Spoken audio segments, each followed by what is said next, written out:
बिहार में चुनाव को लेकर राज्य की सियासत गर्मा गई है। पक्ष विपक्ष कई मुद्दों को लेकर एक दूसरे पर हमलावर है। बिहार की सियासत में तेजस्वी यादव ने बड़ी जंग छेड़ दी है। एक बार फिर जातिगत जनगणना का मुद्दा उठाते हुए आरजेडी नेता तेजस्वी यादव ने मोदी सरकार पर हमला बोला है। तो क्या कुछ बोला तेजस्वी यादव ने, देखिए इस रिपोर्ट में। बिहार चुनाव के बीच एक बार फिर जातिगत जनगणना का मुद्दा गर्मा गया है। आरजेडी नेता तेजस्वी यादव ने एक बार फिर मांग की है कि देश में जातिगत जनगणना होनी चाहिए। उन्होंने कहा कि हम तो देश भर में जातिगत जनगणना कराने का प्रस्ताव लेकर मुख्यमंत्री नीतीश कुमार के साथ पीएम मोदी के पास गए थे, लेकिन पीएम मोदी और पूरी बीजेपी जातिगत जनगणना के विरोध में है। इसी वजह से जातिगत जनगणना नहीं हो रही है।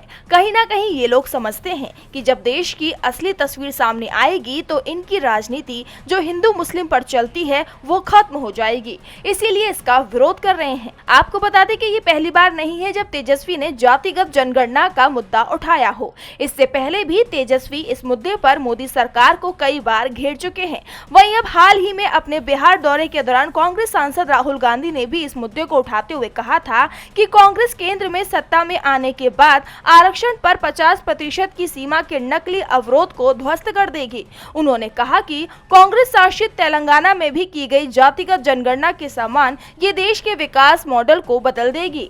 राहुल ने आरोप लगाया था कि समाज के कमजोर वर्गों के लोगों के साथ दूसरे दर्जे के नागरिक जैसा व्यवहार किया जा रहा है। उन्होंने कहा कि महागठबंधन दलितों, महिलाओं और ईबीसी के कल्याण के लिए प्रतिबद्ध है। हम जातीय जनगणना के जरिए देश का एक्सरे करेंगे, लेकिन भाजपा और राष्ट्रीय स्वयंसेवक संघ यानी कि आरएसएस जातीय जनगणना के खिलाफ है।